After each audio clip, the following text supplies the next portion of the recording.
आज हम बात करने जा रहे हैं एक ऐसी किताब के बारे में जो आपकी जिंदगी बदल सकती है। ये किताब है influence the psychology of persuasion, जिसे रॉबर्ट चियाल्डिनी ने लिखा है। डॉक्टर चियाल्डिनी एक मनोवैज्ञानिक हैं जिन्होंने अपना पूरा जीवन यह समझने में लगा दिया कि लोग क्यों हां कहते हैं। उन्होंने 3 साल तक विभिन्न व्यवसायों में घुसपैठ की, जहां वे सेल्समैन, फंडरेजर और विज्ञापनकर्ताओं के साथ काम करते रहे। इस शोध के दौरान उन्होंने 6 मूलभूत सिद्धांतों की खोज की जो लोगों को प्रभावित करते हैं। ये सिद्धांत इतने शक्तिशाली हैं कि इन्हें समझकर आप अपनी व्यक्तिगत और व्यावसायिक जिंदगी में क्रांतिकारी बदलाव ला सकते हैं। यह किताब सिर्फ बिक्री के बारे में नहीं है, बल्कि यह मानव स्वभाव को समझने का एक गहरा अध्ययन है। चियाल्डिनी बताते हैं कि हमारे दिमाग में कुछ ऐसे ऑटोमेटिक रिस्पांस सिस्टम होते हैं जो हमें बिना सोचे समझे निर्णय लेने पर मजबूर करते हैं। ये सिस्टम हजारों सालों के विकास का परिणाम है और हमारी सुरक्षा के लिए बने थे। लेकिन आज के आधुनिक युग में चतुर लोग इन सिद्धांतों का फायदा उठाकर हमें मनचाही चीजें करवा लेते हैं। इस सारांश में हम इन 6 सिद्धांतों को विस्तार से समझेंगे और जानेंगे कि कैसे आप खुद को इनसे बचा सकते हैं। पहला सिद्धांत है रेसिप्रोसिटी, यानी पारस्परिकता का नियम, जो शायद सबसे शक्तिशाली प्रभाव तकनीक है।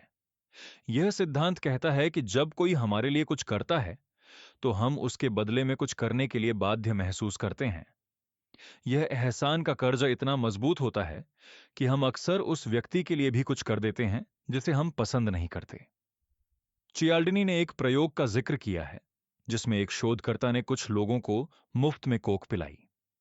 बाद में जब उसी शोधकर्ता ने उन लोगों से रैफल टिकट खरीदने को कहा, तो जिन लोगों को कोक मिली थी उन्होंने 2 गुने टिकट खरीदे। ये सिर्फ 50 सेंट की कोक थी, लेकिन इसने लोगों के व्यवहार को पूरी तरह बदल दिया। रेस्तरां में वेटर जब आपको मुफ्त में मिंट देते हैं तो आपकी टिप 15 से 20% तक बढ़ जाती है। कंपनियां मुफ्त सैंपल इसीलिए बांटती हैं क्योंकि वे जानती हैं कि एक छोटा सा उपहार भी खरीदारी के फैसले को प्रभावित कर सकता है। धार्मिक संगठन भी इस तकनीक का इस्तेमाल करते हैं, जब वे हवाई अड्डे पर मुफ्त में फूल देते हैं और फिर दान मांगते हैं। सबसे दिलचस्प बात यह है कि यह नियम तब भी काम करता है जब हमने उपहार मांगा नहीं था। यहां तक कि अगर उपहार देने वाला व्यक्ति हमें पसंद नहीं है, तब भी हम बदले में कुछ करने के लिए मजबूर महसूस करते हैं। रेसिप्रोसिटी का नियम समाज के लिए बेहद जरूरी रहा है क्योंकि इसने लोगों को एक दूसरे की मदद करने के लिए प्रोत्साहित किया। प्राचीन समय में जब कोई शिकारी अपना भोजन साझा करता था, तो यह समझा जाता था कि भविष्य में दूसरे लोग भी उसकी मदद करेंगे। यह सामाजिक अनुबंध मानव सभ्यता का आधार बन गया और हर संस्कृति में इसे महत्वपूर्ण माना गया है। लेकिन आधुनिक युग में चालाक विपणनकर्ता इस मानवीय प्रवृत्ति का शोषण करते हैं। वे छोटे छोटे उपहार देकर हमें बड़ी खरीदारी के लिए तैयार कर लेते हैं। सुपरमार्केट में मुफ्त टेस्टिंग काउंटर इसी रणनीति का हिस्सा है। जब आप किसी उत्पाद को चखते हैं तो आप उसे खरीदने के लिए बाध्य महसूस करते हैं, भले ही वह आपको ज्यादा पसंद ना आया हो। चैरिटी संगठन जब आपको मुफ्त पेन या स्टिकर भेजते हैं तो वे जानते हैं कि आप दान देने की संभावना बढ़ा देंगे। यहां तक कि राजनेता भी इस तकनीक का इस्तेमाल करते हैं जब वे छोटे छोटे उपकार करके वोटरों को प्रभावित करते हैं। चियाल्डिनी बताते हैं कि इस जाल से बचने का एकमात्र तरीका है कि हम पहचानें कि कब कोई वास्तविक उपहार दे रहा है और कब कोई बिक्री तकनीक इस्तेमाल कर रहा है।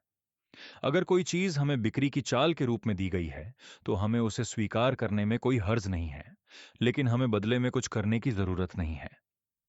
रेसिप्रोसिटी का एक और दिलचस्प पहलू है रिजेक्शन देन रिट्रीट तकनीक, जिसे डोर इन द फेस भी कहा जाता है। इस तकनीक में पहले एक बड़ी मांग की जाती है जिसे आप मना कर देते हैं, फिर एक छोटी मांग की जाती है। चूंकि दूसरा व्यक्ति अपनी मांग कम कर रहा है, आप महसूस करते हैं कि आपको भी समझौता करना चाहिए। यह तकनीक बेहद प्रभावी है क्योंकि यह रेसिप्रोसिटी के नियम का फायदा उठाती है। एक प्रयोग में लोगों से कहा गया कि वे किशोर अपराधियों के साथ 2 साल तक काउंसलर के रूप में काम करें। जब उन्होंने मना कर दिया तो उनसे सिर्फ 2 घंटे के लिए बच्चों को चिड़ियाघर ले जाने को कहा गया। 50% लोगों ने इस छोटी मांग को मान लिया, जबकि जिन लोगों से सीधे छोटी मांग की गई थी उनमें से केवल 17% ने ही हां कहा। यह तकनीक बातचीत और सौदेबाजी में बेहद आम है। कार डीलर पहले एक महंगी कीमत बताते हैं, फिर छूट देकर आपको लगता है कि आपने अच्छा सौदा किया। बच्चे भी सहज रूप से इस तकनीक का इस्तेमाल करते हैं जब वे पहले बाइक मांगते हैं और फिर स्केटबोर्ड से समझौता कर लेते हैं। राजनीतिक बातचीत में भी यह रणनीति देखी जा सकती है, जहां एक पक्ष पहले बड़ी मांगें रखता है और फिर धीरे धीरे पीछे हटता है। इस तकनीक से बचने के लिए हमें यह पहचानना होगा कि क्या प्रारंभिक मांग वास्तविक थी या सिर्फ एक चाल थी। दूसरा शक्तिशाली सिद्धांत है कमिटमेंट एंड कंसिस्टेंसी, यानी प्रतिबद्धता और निरंतरता का नियम, जो हमारे व्यवहार को गहराई से प्रभावित करता है। एक बार जब हम कोई निर्णय ले लेते हैं या कोई स्टैंड ले लेते हैं, तो हम उसके अनुरूप व्यवहार करने के लिए व्यक्तिगत और पारस्परिक दबाव महसूस करते हैं। हम अपने आप को और दूसरों को यह दिखाना चाहते हैं कि हम अपने शब्दों के पक्के हैं। यह प्रवृत्ति इतनी मजबूत है कि हम अक्सर अपने पिछले निर्णयों को सही ठहराने के लिए तर्कहीन व्यवहार भी करते हैं। चियाल्डिनी ने एक अध्ययन का उल्लेख किया है, जिसमें जिन लोगों ने घुड़दौड़ में दांव लगाया था, उन्हें दांव लगाने के बाद अपने घोड़े के जीतने की संभावना कहीं अधिक लगी। उन्होंने पैसे लगाकर एक प्रतिबद्धता बना ली थी और अब उन्हें अपने फैसले को सही ठहराना था। कंपनियां इस सिद्धांत का इस्तेमाल करती हैं जब वे आपसे छोटी छोटी प्रतिबद्धताएं करवाती हैं। उदाहरण के लिए, अगर कोई आपसे पूछता है क्या आप पर्यावरण की परवाह करते हैं, तो आप हां कहेंगे। फिर जब वही व्यक्ति आपसे पर्यावरण के लिए दान मांगता है, तो आप अपनी पिछली प्रतिबद्धता के अनुरूप व्यवहार करने के लिए बाध्य महसूस करते हैं। यह तकनीक फुट इन द डोर कहलाती है, जहां पहले एक छोटी मांग मनवाई जाती है और फिर बड़ी मांग की जाती है। कंसिस्टेंसी की ताकत का सबसे खतरनाक पहलू यह है कि यह हमें ऑटो पायलट मोड में डाल देती है। एक बार जब हम कोई निर्णय ले लेते हैं, तो हम नई जानकारी को नजरअंदाज करने लगते हैं, जो हमारे फैसले को चुनौती देती है। हम अपनी पसंद को सही ठहराने के लिए बहाने बनाते हैं, भले ही यह स्पष्ट हो कि हमने गलती की है। यह मानव स्वभाव की एक महत्वपूर्ण विशेषता है, क्योंकि निरंतरता हमें सामाजिक रूप से विश्वसनीय बनाती है। जो लोग लगातार अपनी राय बदलते हैं, उन्हें अस्थिर और अविश्वसनीय माना जाता है।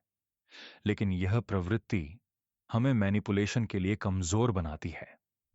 बिक्री के लोग जानते हैं कि अगर वे आपसे कोई छोटी सहमति प्राप्त कर लें, तो आप बड़ी मांगों को मानने की अधिक संभावना रखते हैं। उदाहरण के लिए, टॉय कंपनियां क्रिसमस से पहले विज्ञापन दिखाती हैं, जिससे बच्चे विशिष्ट खिलौने मांगते हैं। माता पिता अपने बच्चों से वादा करते हैं कि वे खिलौने खरीदेंगे।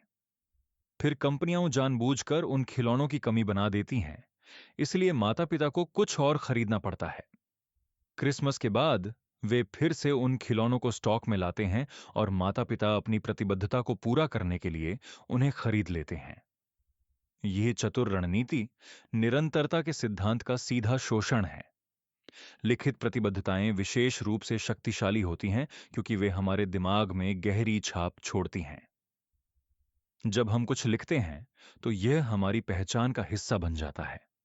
चीनी कम्युनिस्टों ने कोरियाई युद्ध के दौरान अमेरिकी युद्धबंदियों को सहयोग करवाने के लिए इस तकनीक का इस्तेमाल किया।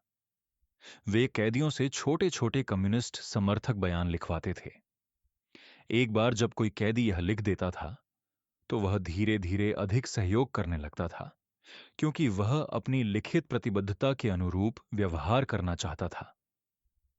आधुनिक मार्केटिंग में कंपनियां आपसे प्रतियोगिताओं में भाग लेने के लिए कहती हैं, जहां आपको अपने शब्दों में लिखना होता है कि आप उनके उत्पाद को क्यों पसंद करते हैं। यह सिर्फ एक प्रतियोगिता नहीं है, बल्कि एक मनोवैज्ञानिक रणनीति है जो आपको उस ब्रांड के प्रति अधिक प्रतिबद्ध बनाती है। सार्वजनिक प्रतिबद्धताएं और भी प्रभावी होती हैं। जब आप दूसरे लोगों के सामने कोई स्टैंड लेते हैं, तो आप उससे पीछे हटने में अधिक संकोच करते हैं। यही कारण है कि वजन घटाने के समूह और धूम्रपान छोड़ने के कार्यक्रम इतने सफल होते हैं? वे सार्वजनिक प्रतिबद्धता की शक्ति का उपयोग करते हैं। चियाल्डिनी सुझाव देते हैं कि हम इस जाल से बचने के लिए अपने आंतरिक संकेतों को सुनें और पूछें कि क्या हम वही करना चाहते हैं जो हमने पहले कहा था, या क्या परिस्थितियां बदल गई हैं। तीसरा महत्वपूर्ण सिद्धांत है सोशल प्रूफ, यानी सामाजिक प्रमाण, जो हमें यह निर्धारित करने में मदद करता है कि क्या सही है। हम यह मानते हैं कि अगर बहुत सारे लोग कुछ कर रहे हैं तो वह सही होना चाहिए। यह हमारे दिमाग का एक शॉर्टकट है जो अक्सर काम करता है, लेकिन कभी-कभी हमें गुमराह भी कर सकता है। जब हम अनिश्चित होते हैं तो हम दूसरे लोगों को देखते हैं कि वे क्या कर रहे हैं और उनका अनुसरण करते हैं। विज्ञापनकर्ता इस सिद्धांत का जबरदस्त इस्तेमाल करते हैं जब वे कहते हैं सबसे ज्यादा बिकने वाला या 10 लाख से अधिक संतुष्ट ग्राहक। टेलीविजन शो में कृत्रिम हंसी इसीलिए डाली जाती है क्योंकि यह दर्शकों को यह बताती है कि कब हंसना है। बारटेंडर अपने टिप जार में पहले से ही कुछ पैसे डाल देते हैं ताकि दूसरे लोगों को लगे कि टिप देना सामान्य है।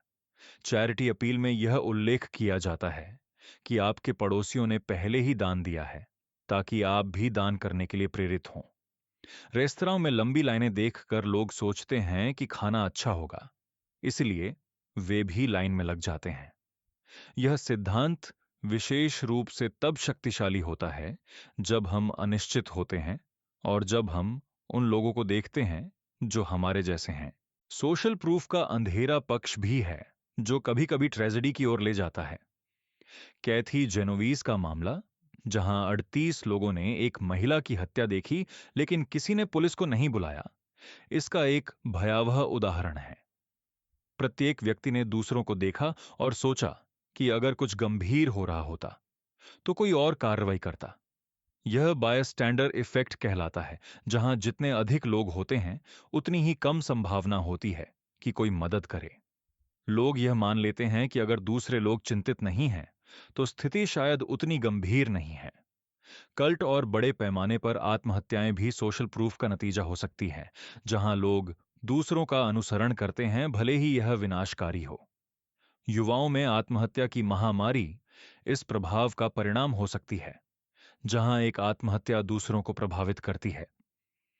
मीडिया जब आत्महत्याओं को व्यापक रूप से कवर करता है तो यह अक्सर और अधिक आत्महत्याओं को जन्म देता है, क्योंकि कमजोर लोग इसे एक समाधान के रूप में देखने लगते हैं। चियाल्डिनी बताते हैं कि सोशल प्रूफ विशेष रूप से तब प्रभावी होता है जब हम उन लोगों को देखते हैं जो हमारे जैसे हैं। समान उम्र, समान पृष्ठभूमि, समान परिस्थितियां। यही कारण है कि विज्ञापनकर्ता हमेशा ऐसे लोगों को दिखाते हैं जो उनके लक्षित दर्शकों के समान होते हैं। आधुनिक डिजिटल युग ने सोशल प्रूफ की शक्ति को कई गुना बढ़ा दिया है। ऑनलाइन रिव्यू, रेटिंग और सोशल मीडिया लाइक्स सभी सोशल प्रूफ के रूप हैं जो हमारे निर्णयों को प्रभावित करते हैं। जब हम कोई प्रोडक्ट खरीदने के बारे में सोचते हैं तो पहली चीज जो हम करते हैं वह है रिव्यू पढ़ना। 5 स्टार रेटिंग वाला प्रोडक्ट 3 स्टार वाले प्रोडक्ट से बेहतर लगता है, भले ही दोनों की गुणवत्ता समान हो। यही कारण है कि कंपनियां शो नकली रिव्यू खरीदती हैं या लोगों को रिव्यू लिखने के लिए पैसे देती हैं। सोशल मीडिया इन्फ्लुएंसर इस सिद्धांत पर काम करते हैं। जब लाखों लोग किसी को फॉलो करते हैं तो हम सोचते हैं कि वह व्यक्ति महत्वपूर्ण या विश्वसनीय होना चाहिए। यूट्यूब वीडियो में व्यू काउंट इसीलिए प्रमुखता से दिखाया जाता है। उच्च व्यू काउंट का मतलब है कि बहुत सारे लोगों ने इसे देखा है, इसीलिए यह देखने लायक होना चाहिए। रेस्तरां बुकिंग ऐप्स पर अभी 20 लोग यह रेस्तरां देख रहे हैं जैसे संदेश दबाव बनाते हैं कि आप जल्दी से बुक करें। ई कॉमर्स साइटें दिखाती हैं कि पिछले घंटे में 50 लोगों ने यह आइटम खरीदा, जो तात्कालिकता और सोशल प्रूफ दोनों पैदा करता है। इन तकनीकों से बचने के लिए हमें यह समझना होगा कि सिर्फ इसलिए कि बहुत सारे लोग कुछ कर रहे हैं, इसका मतलब यह नहीं कि यह हमारे लिए सही है। चौथा सिद्धांत है लाइकिंग, यानी पसंद का नियम, जो बेहद सरल लेकिन अत्यंत शक्तिशाली है। हम उन लोगों से हां कहने की अधिक संभावना रखते हैं जिन्हें हम पसंद करते हैं। यह इतना स्पष्ट लगता है कि इस पर इसकी गहराई को अनदेखा करना आसान है। टुपरवेयर पार्टियां इसी सिद्धांत पर चलती हैं। आप अपने दोस्त की पार्टी में जाते हैं और वहां सामान खरीदने का दबाव महसूस करते हैं। आप वह सामान नहीं खरीद रहे क्योंकि आपको उसकी जरूरत है, बल्कि इसीलिए कि आपका दोस्त इसे बेच रहा है। सफल सेल्समैन जानते हैं कि अगर ग्राहक उन्हें पसंद करता है तो बिक्री की संभावना कई गुना बढ़ जाती है। वे समानताएं खोजने की कोशिश करते हैं, तारीफ करते हैं और खुद को सुखद बनाते हैं। कार सेल्समैन आपकी कार में बैठते समय आपकी रुचियों के बारे में पूछते हैं और समानताएं ढूंढते हैं। जब आप पाते हैं कि सेल्समैन भी गोल्फ खेलता है या उसके भी दो बच्चे हैं, तो आप उसे अधिक पसंद करने लगते हैं। शारीरिक आकर्षण भी इस सिद्धांत का एक महत्वपूर्ण हिस्सा है। आकर्षक लोगों को अधिक भरोसेमंद, बुद्धिमान और सक्षम माना जाता है। ये हेलो इफेक्ट कहलाता है, जहां एक सकारात्मक गुण के हमारे पूरे दृष्टिकोण को प्रभावित करता है। समानता भी लाइकिंग बढ़ाती है। हम उन लोगों को पसंद करते हैं जो हमारे जैसे कपड़े पहनते हैं, हमारी तरह बोलते हैं, हमारी राय साझा करते हैं। तारीफ की शक्ति को कम नहीं आंका जा सकता, भले ही हम जानते हों कि यह झूठी या अतिरंजित है।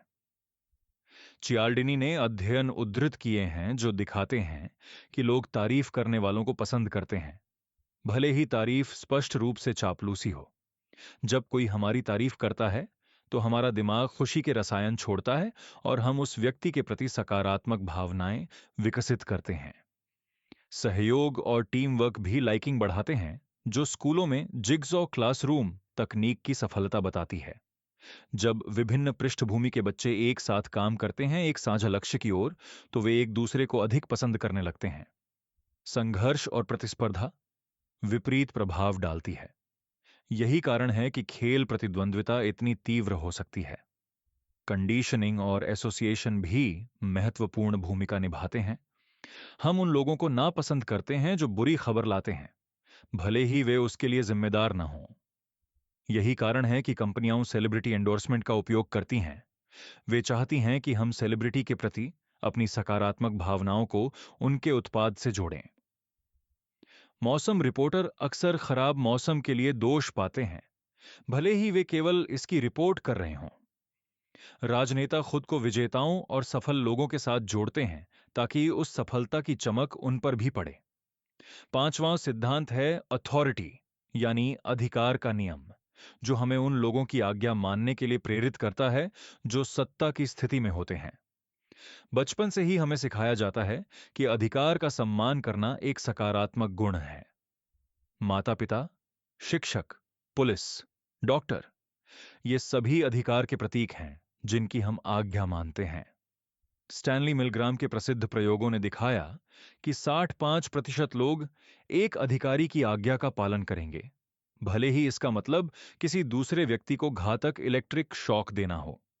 ये लोग बुरे नहीं थे, वे बस अधिकार के प्रति अपनी गहरी सशर्त आज्ञाकारिता का पालन कर रहे थे। विज्ञापनों में डॉक्टरों, वैज्ञानिकों और विशेषज्ञों का उपयोग इसी सिद्धांत का शोषण करता है। जब कोई व्हाइट कोट पहने हुए व्यक्ति कहता है कि कोई उत्पाद अच्छा है, तो हम उस पर विश्वास करने की अधिक संभावना रखते हैं। यहां तक कि अधिकार के केवल प्रतीक जैसे वर्दी, खिताब या महंगे कपड़े भी हमें प्रभावित कर सकते हैं। एक अध्ययन में पाया गया कि जब कोई व्यक्ति सूट पहनकर गैर कानूनी रूप से सड़क पार करता है, तो 3 गुना अधिक लोग उसका अनुसरण करते हैं। अधिकार के प्रतीक इतने शक्तिशाली हैं कि नकली यूनिफॉर्म पहने हुए लोग भी अविश्वसनीय प्रभाव डाल सकते हैं। अधिकार का खतरा यह है कि यह हमारी आलोचनात्मक सोच को बंद कर देता है। जब कोई अधिकारी कुछ कहता है, तो हम स्वचालित रूप से मान लेते हैं कि यह सही है। अस्पतालों में गंभीर चिकित्सा त्रुटियां इसीलिए होती हैं क्योंकि नर्सें और जूनियर डॉक्टर सीनियर डॉक्टरों के निर्णयों पर सवाल नहीं उठाते। एक मामले में एक डॉक्टर ने फोन पर एक नर्स को एक दवा मरीज के दाएं कान में डालने को कहा, लेकिन इसे आर ईयर के रूप में लिखा गया। नर्स ने आज्ञा का पालन किया और मरीज के गुदा में दवा डाल दी, क्योंकि उसने सोचा डॉक्टर का मतलब रियर, पीछे था। यह डरावना लेकिन सच्चा उदाहरण दिखाता है कि अधिकार के प्रति हमारी स्वचालित आज्ञाकारिता कितनी खतरनाक हो सकती है। विमान दुर्घटनाओं के विश्लेषण से पता चला है कि कई दुर्घटनाएं इसलिए हुईं क्योंकि को पायलट ने कैप्टन की गलतियों पर सवाल नहीं उठाया। चियाल्डिनी सुझाव देते हैं कि हम अधिकार से बचाव के लिए दो प्रश्न पूछें। क्या यह अधिकारी वास्तव में एक विशेष्य है? और क्या हम उम्मीद कर सकते हैं कि विशेषज्ञ हमें सच्चाई बताएगा? कई बार विशेषज्ञ वास्तव में उस विशिष्ट क्षेत्र में विशेषज्ञ नहीं होते या उनका अपना एजेंडा होता है। टेलीविजन पर डॉक्टर दांतों के टूथपेस्ट की सिफारिश कर सकते हैं, लेकिन वे दंत चिकित्सक नहीं हो सकते। खिताब और यूनिफॉर्म प्रभावशाली हो सकते हैं, लेकिन वे वास्तविक विशेषज्ञता की गारंटी नहीं है। छठा और अंतिम सिद्धांत है स्कार्सिटी, यानी दुर्लभता का नियम, जो शायद सबसे तेजी से काम करने वाला प्रभाव उपकरण है। जब हमें लगता है कि कोई चीज कम या सीमित है, तो हम उसे अधिक चाहते हैं। सीमित समय के लिए ऑफर और स्टॉक खत्म होने वाला है जैसे संदेश हमें तुरंत कार्रवाई करने के लिए मजबूर करते हैं। मनोवैज्ञानिक रूप से हम खोने से नफरत करते हैं। वास्तव में किसी चीज को खोने का डर उसे पाने की खुशी से 2 गुना मजबूत होता है। यही कारण है कि केवल 2 बचे हैं का संदेश इतना प्रभावी है। यह हमारे दिमाग में आपातकाल की भावना पैदा करता है और हमारी तर्कसंगत सोच को बाधित करता है। स्कार्सिटी का सिद्धांत कई स्तरों पर काम करता है: सीमित संख्या, सीमित समय या प्रतिस्पर्धा। जब हम जानते हैं कि दूसरे लोग भी उसी चीज के लिए प्रतिस्पर्धा कर रहे हैं, तो हमारी इच्छा और भी बढ़ जाती है। नीलामी इसी मनोविज्ञान पर काम करती है। जब आप देखते हैं कि दूसरे लोग किसी चीज के लिए बोली लगा रहे हैं, तो आप उसे और अधिक चाहते हैं। रोमियो और जूलियट प्रभाव दिखाता है कि जब माता पिता किसी रिश्ते का विरोध करते हैं, तो प्रेमी एक दूसरे को और अधिक चाहने लगते हैं। सेंसरशिप किसी चीज को और अधिक वांछनीय बना देती है। जब कोई किताब प्रतिबंधित की जाती है, तो लोग उसे पढ़ना और भी अधिक चाहते हैं। स्कार्सिटी का सबसे शक्तिशाली रूप है जब कोई चीज पहले प्रचुर मात्रा में थी और फिर दुर्लभ हो जाती है।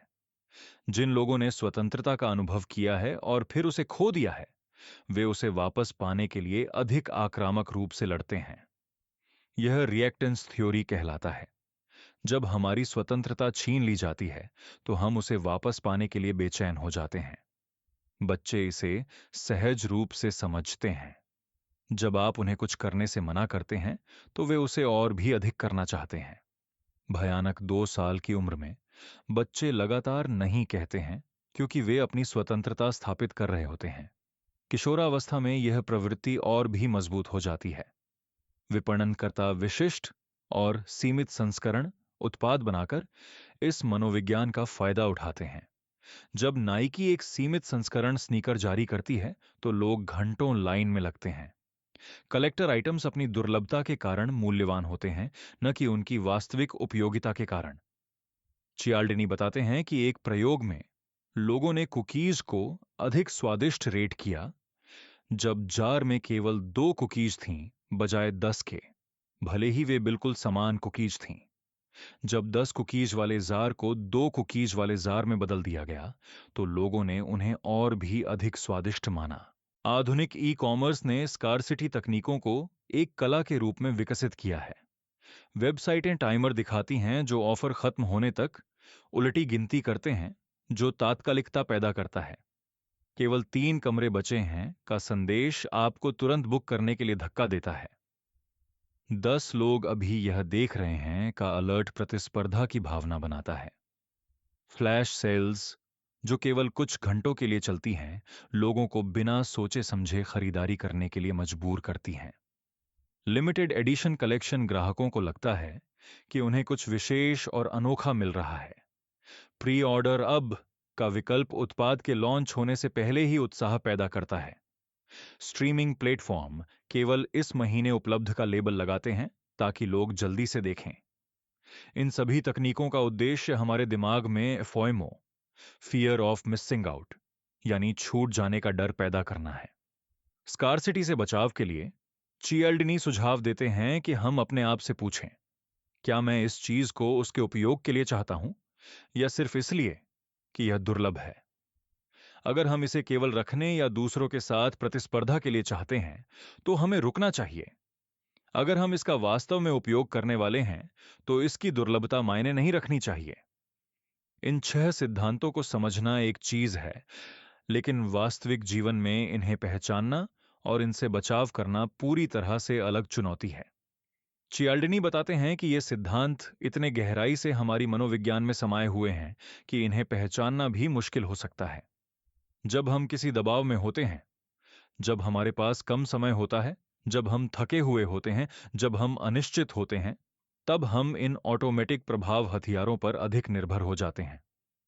आधुनिक जीवन की जटिलता ने इन शॉर्टकट्स को और भी आवश्यक बना दिया है।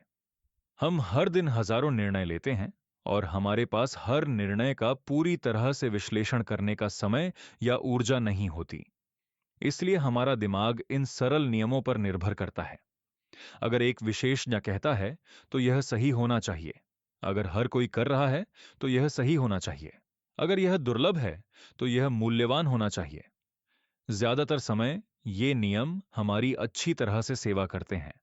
डॉक्टर आमतौर पर सही होते हैं, सामाजिक मानदंड आमतौर पर उपयोगी होते हैं, और दुर्लभ चीजें अक्सर मूल्यवान होती हैं। समस्या तब आती है जब कोई जानबूझकर इन प्रवृत्तियों का शोषण करता है। चियाल्डिनी का कहना है कि समाधान ये नियम छोड़ना नहीं है, वे बहुत उपयोगी हैं, बल्कि यह सीखना है कि कब कोई इनका गलत इस्तेमाल कर रहा है। किताब में सबसे महत्वपूर्ण सबक यह है कि हमें अपने अंदर की भावनाओं और प्रतिक्रियाओं को पहचानना सीखना चाहिए। जब हम अचानक किसी चीज को खरीदने या किसी अनुरोध के लिए हां कहने की तीव्र इच्छा महसूस करते हैं, तो हमें रुकना चाहिए और सोचना चाहिए। यह तीव्र भावना एक चेतावनी संकेत हो सकती है कि कोई प्रभाव तकनीक काम कर रही है। चियाल्डिनी सुझाव देते हैं कि हम अपने आप से पूछें, क्या मैं यह निर्णय अपनी इच्छा से ले रहा हूं या किसी बाहरी दबाव के कारण? क्या मुझे वास्तव में यह चीज चाहिए या मुझे सिर्फ ऐसा लग रहा है कि मुझे यह चाहिए? अगर मैं इस निर्णय को कल लूं, तो क्या मैं वही फैसला करूंगा? ये सरल प्रश्न हमें रुकने और सोचने का मौका देते हैं, जो अक्सर मैनिपुलेशन से बचाव के लिए काफी होता है। हमें यह भी याद रखना चाहिए कि इन तकनीकों का उपयोग करने वाले लोग जरूरी नहीं कि बुरे हों।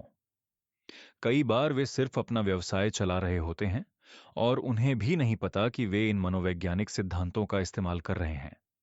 लेकिन कुछ लोग जानबूझकर और बेईमानी से इन तकनीकों का उपयोग करते हैं। चियाल्डिनी का कहना है कि जब हम महसूस करते हैं कि किसी ने हमारे साथ बेईमानी से इन तकनीकों का उपयोग किया है, तो हमें उनके खिलाफ आक्रामक रूप से खड़ा होना चाहिए। एक दिलचस्प बात जो चियाल्डिनी बताते हैं वह यह है कि इन सिद्धांतों को सकारात्मक रूप से भी इस्तेमाल किया जा सकता है। अगर आप एक अच्छे कारण के लिए दान इकट्ठा कर रहे हैं, तो इन तकनीकों का उपयोग करना नैतिक हो सकता है। अगर आप एक डॉक्टर हैं और चाहते हैं कि आपके मरीज दवाई लें, तो अधिकार के सिद्धांत का उपयोग करना उचित है। अगर आप एक शिक्षक हैं और चाहते हैं कि बच्चे अधिक सहयोगी बने, तो लाइकिंग और सोशल प्रूफ का उपयोग करना मददगार हो सकता है। चाबी यह है कि इन तकनीकों का उपयोग ईमानदारी से और दूसरों के भले के लिए किया जाए, न कि उन्हें धोखा देने के लिए। चियाल्डिनी खुद एक नैतिक व्यक्ति हैं और वे नहीं चाहते कि उनकी किताब का इस्तेमाल लोगों को ठगने के लिए किया जाए, बल्कि उनका उद्देश्य लोगों को शिक्षित करना है ताकि वे खुद को मैनिपुलेशन से बचा सकें। उन्होंने यह भी पाया कि जब लोग इन तकनीकों को पहचानना सीख जाते हैं, तो वे न केवल खुद को बचाते हैं, बल्कि दूसरों को भी शिक्षित करते हैं। यह ज्ञान एक प्रकार का टीका बन जाता है जो हमें भविष्य के प्रभाव प्रयासों से बचाता है। हर बार जब हम किसी तकनीक को पहचानते हैं और उसका प्रतिरोध करते हैं, तो हम अगली बार इसे पहचानने में बेहतर हो जाते हैं। इस किताब का एक और महत्वपूर्ण पहलू यह है कि यह हमें मानव स्वभाव के बारे में गहरी समझ देती है। हम क्यों वह करते हैं जो हम करते हैं? हमारे निर्णय कितने तर्कसंगत हैं? चियाल्डिनी दिखाते हैं कि हम जितना सोचते हैं उससे कहीं कम तर्कसंगत हैं। हमारे कई निर्णय भावनात्मक, स्वचालित और अचेतन होते हैं। यह डरावना हो सकता है, लेकिन यह मानवीय होने का हिस्सा है। हमारे पूर्वज जिन्होंने जल्दी निर्णय लिए, भले ही वे हमेशा परफेक्ट नहीं थे, वे जीवित रहे और अपने जीन पारित किए। जो लोग हर निर्णय पर घंटों सोचते रहे, वे शिकारियों का शिकार बन गए या भूखे मर गए। इसलिए हमारे दिमाग में ये तेज स्वचालित निर्णय प्रणालियां विकसित हुईं। आज की दुनिया में, जहां हमें शेरों से नहीं बल्कि सेल्समैन से बचना है, ये पुरानी प्रणालियां हमेशा उपयोगी नहीं होती, लेकिन वे अभी भी वहां हैं, हमारे दिमाग में गहराई से समाये हुए।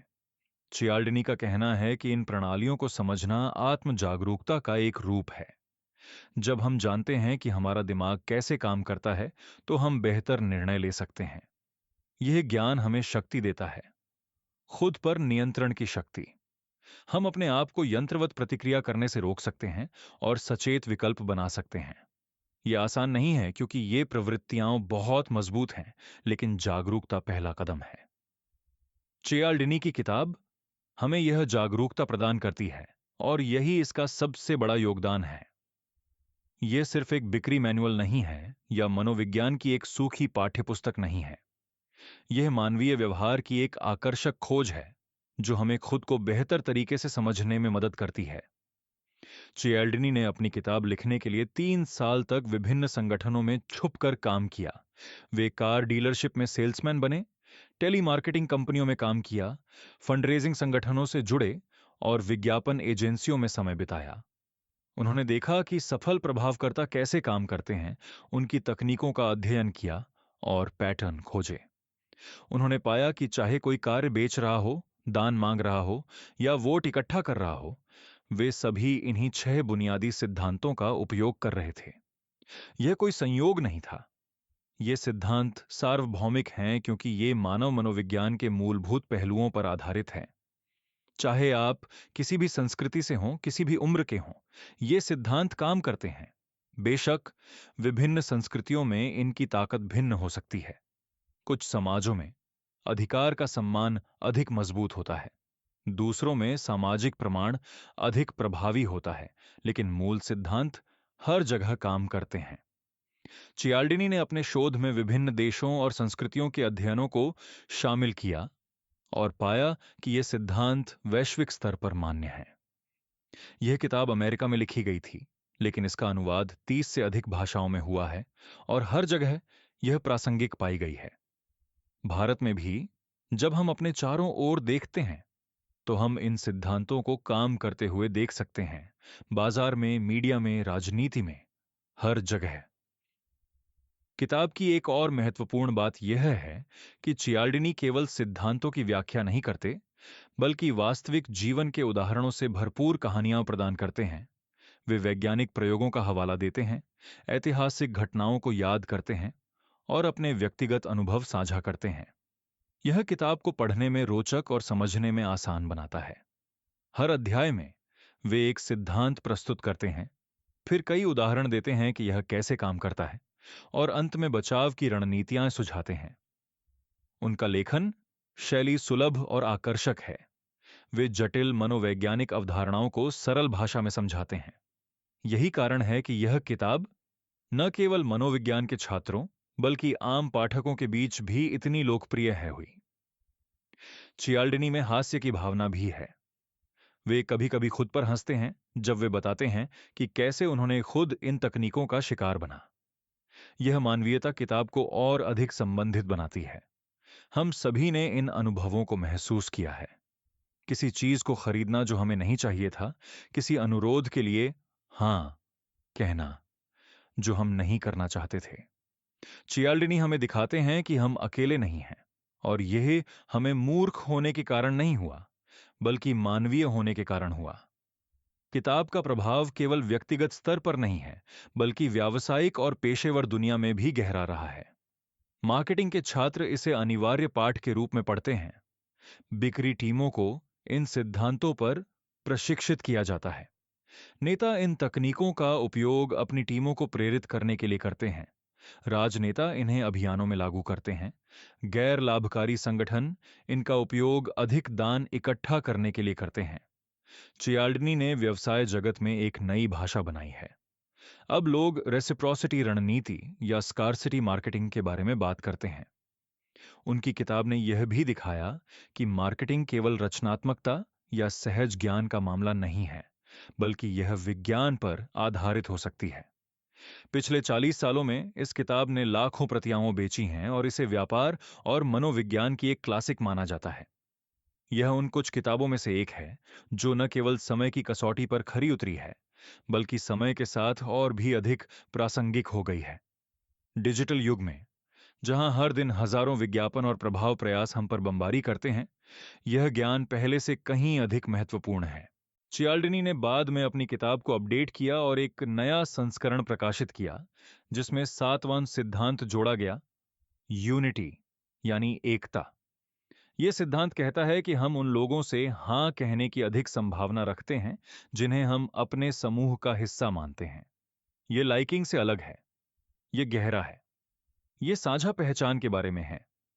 जब हम महसूस करते हैं कि कोई हमारे परिवार, हमारी जनजाति, हमारे समुदाय का हिस्सा है, तो हम उनके प्रति असाधारण वफादारी दिखाते हैं। स्थानीय व्यवसाय इस सिद्धांत का उपयोग करते हैं जब वे कहते हैं स्थानीय का समर्थन करें। कॉलेज पूर्व छात्रों से दान मांगते समय इसका उपयोग करते हैं। राजनीतिक दल इसका उपयोग करते हैं जब वे हम में से एक की भाषा का प्रयोग करते हैं। ब्रांड समुदाय बनाने की कोशिश करते हैं जहां ग्राहक खुद को उस समूह का हिस्सा महसूस करें। यह सिद्धांत दिखाता है कि चियाल्डिनी का काम स्थिर नहीं है।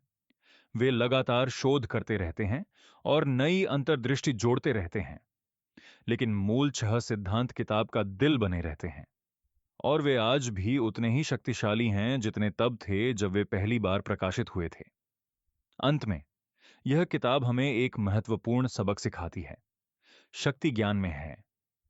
जब हम समझते हैं कि कैसे प्रभाव काम करता है, तो हम खुद को बचा सकते हैं और सचेत निर्णय ले सकते हैं। हमें पैरानॉइड होने की जरूरत नहीं है, हर किसी पर संदेह करने की जरूरत नहीं है, लेकिन हमें सतर्क और जागरूक रहना चाहिए।